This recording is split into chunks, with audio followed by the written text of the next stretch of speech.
Alam mo, ma'am, ako una yung nagsabi na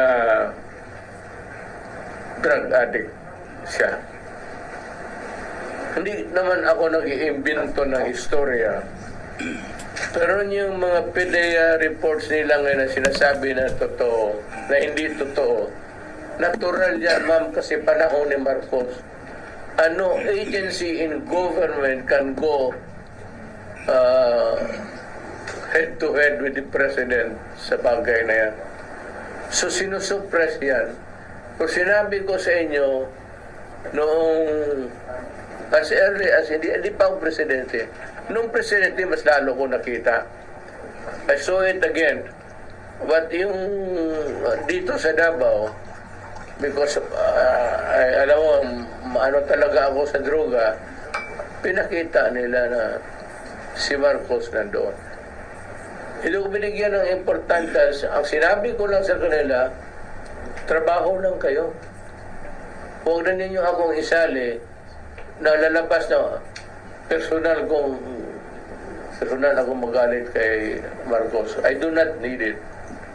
But when I was president, I was already looking at yung full the full story of yung pagka-addict ni Marcos.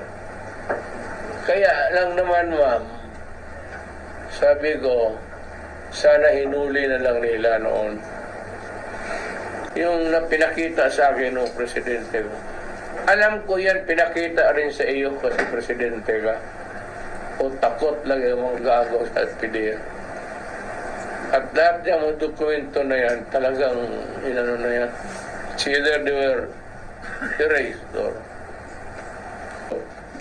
I am accusing Marcos of bringing us back to the old politics. Gayon no, suspend, tapos tanggal ng tao na walang... Tatay ko, halos ganun na ginawa nila. At yung hindi mo gustong magkalaban, yung ayaw kalaban natin, hanapan ng mali. At ito naman si Lagdameo. Alam mo, Andre, kaibigan tayo. Tagal na yung kaibigan, halos gabi-gabi nagkikita tayo dyan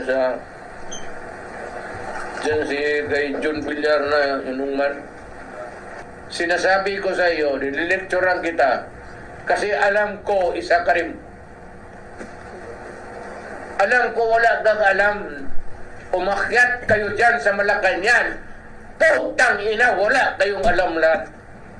Puro bangag. To comes to my country and you guys. Huwag kayong basta-basta pupunta ng mga probinsya, batita. Mag-demand kayo na ganun. Itong demokrasya, there is the right to dissent. Kung ayaw ninyo o ayaw nila, ay maglaro tayo. Kung hindi, aabot tayo sa batas. Lagdameo, huwag mo akong pilitin. Kayo ni Bongbong. Magbarkada kayo. Alam ko yan. Huwag mo akong pilitin na bubuga ako dito na masaktan kayo lahat. Kayo, anong alam mo? Aral ka sa London School of Economics? Anong alam mo sa politika? Anong alam mo sa damdam ng isang mayaman kayo, umakyat kayo diyan. Wala kayong alam kung sino ang Pilipino at ano ang Pilipino. So, do not be a smart ass. Kasi pag ini-lecturean ko kayo araw-araw, kasi ang edukasyon ko pang Pilipinas, kayo mamayaman, anong alam mo? Anak kayo ng mga mayaman. Apo ka ni Florendo. Yung lupa na yan ang nakuha ninyo sa Penal Colony hanggang ngayon. Nasa inyo pa rin yan. Hindi inyo yan, sa gobyerno yan. Dapat itapos at yung lupa na yan ibigay sa mga tao. Dapat na land reform na yan, ang laki-laki ng putang inang yan.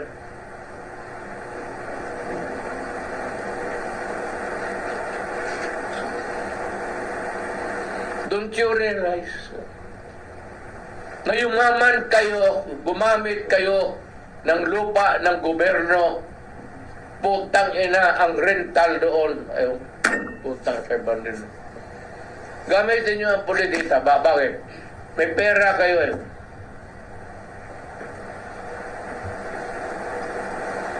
Pero wag mo akong, you know, do not fuck with me. Wag kayong magpatigas-tigasan. Hindi ako, putang ina masama.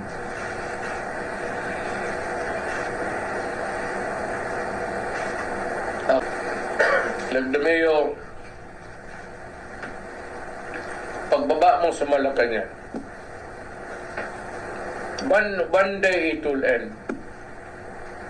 Nandyan ako sa dulo ng Malacanang.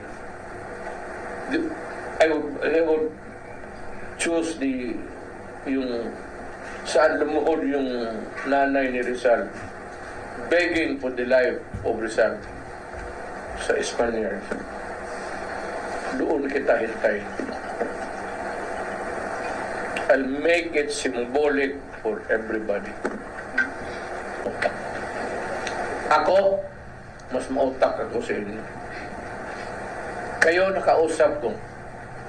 Each one of you. Presidente, lahat na kayo.